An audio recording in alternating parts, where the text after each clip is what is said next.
I agree with what Skip. I think Kwame has some very valid points, Skip. And I think the thing is, Jordan's style worked really well with grown men.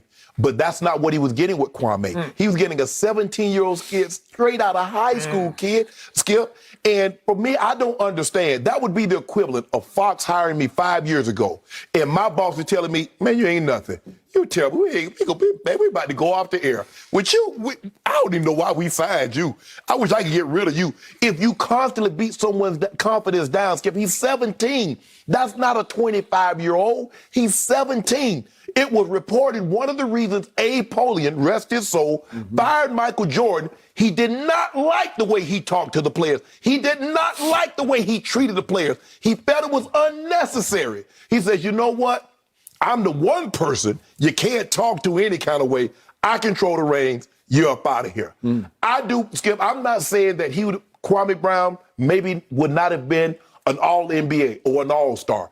But I believe had Jordan not beat his confidence down so much, it doesn't matter, Skip. We've seen some people you can beat an animal's confidence down, be a dog or whatever the case may be, and then someone else gets the dog and lifts him up, and it's a different animal. Well, I believe if somebody else would have gotten Kwame Brown, Kwame would have been a different animal. I'm not saying he's going to be all NBA. I'm not going to say he's going to be Shaq or anything of that nature, Skip. But he already had pressure. The first high school player ever selected +1 overall.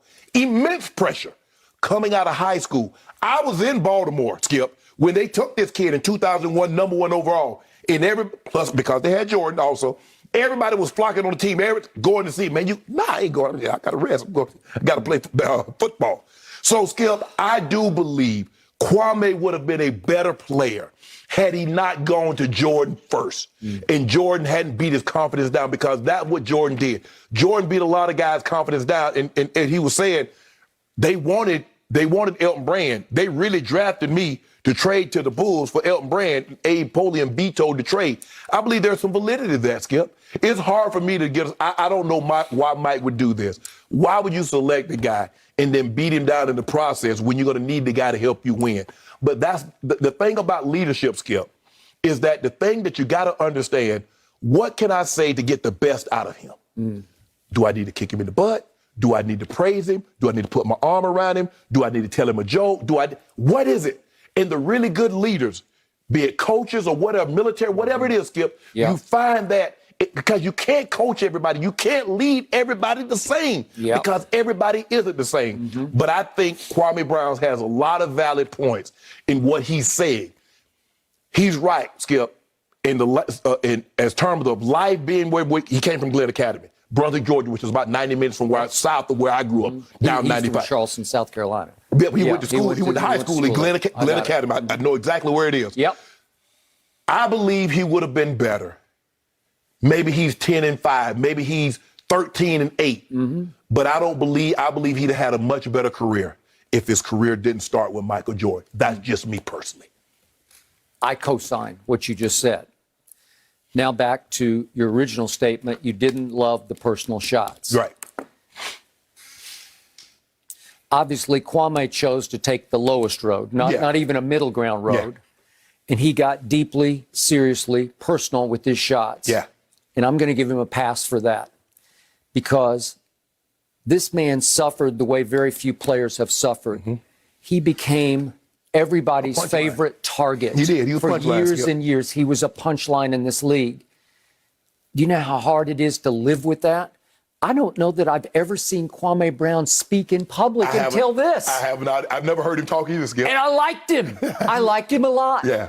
I thought he was sometimes unintentionally funny, but he was insightful. Right. He knew what he was talking about. Right. I started thinking maybe you should do a podcast, because I would watch. I would listen. I would. He's interesting to me, and he really knows what of he spoke. Right. So, look, we know Steven Jackson have him on the show occasionally. We know Matt Barnes have him on the show occasionally. We like him. But obviously there's, if I can paraphrase the old biblical expression about be careful about throwing stones if you live in a glass house. Right. Well, obviously, those two plus Gilbert, they've occasionally lived in a glass house. We get that. Right. So you can throw those stones back, and he threw them back as hard as he could and maybe broke a little glass. Right. Okay, now back to his point. He was not what you would classify as a bust. He played 12 years in the National Basketball Association. That's pretty great. Yeah. As he said, I was able to buy my mom a house on a golf course. He did, right out of high school at what was 17. 17. He bought his mother a home on the golf course. Good for him. Yes. And he didn't score a lot of points or average a lot of rebounds, but he 6 and 5. But he did play in 18 playoff games, and in those playoff games, he averaged 9 and 6, which is respectable to me. Right. He played alongside some pretty good players. One, the late great Kobe Bryant. Right. And it wasn't like Skip, they was running the offense through him. No. It was so basically we throw you a lob and you get it and put it back and dunk it. Okay, so what do I always tell you about my guy, Michael Jeffrey Jordan? To me, he is unquestionably the greatest player ever. You disagree, but I stand by what I say.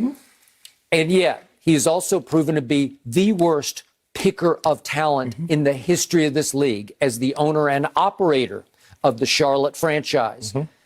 He's just been pathetic because I can't even begin to defend it. In 14 years, going into this, before this playoffs, in the 14 previous years he's owned and operated, he's made 3 playoff appearances. Twice they got swept. Once they took the Heat to 7 games in 2016, but they lost that. So he's 0 for 3 in his 3 playoff series, and he's 3 and 12 overall in the playoffs as the owner and operator. Right. And then, yes, he chose Kwame number 1 overall, but it wasn't a great draft to start with. Right. Tyson Chandler went second, Powell went third, and that would have been the pick, right? Took him a little while to get going in Memphis, but once Jerry West got a hold of him, And paired it with Kobe. that's what I'm saying. Yeah. And I don't know had he, because Kobe was so much like Michael, I don't think it going to Kobe first would have been better. He did probably the ideal situation if you want to go to a superstar, probably LeBron. Because LeBron, if you listen to everybody say the way LeBron and Kobe's style of leadership is very different. One guy is praising you, say, hey, hey, we're going to be positive. And the other guy's like, hey, get the effing job done or else. That is correct. And that's how Jordan was, Skip. He beat him down so much. He's like, am I doing anything right? Now, I don't know what his practice habits was, Skip. I don't know what he did off the court. I can't speak to that because I wasn't there. But all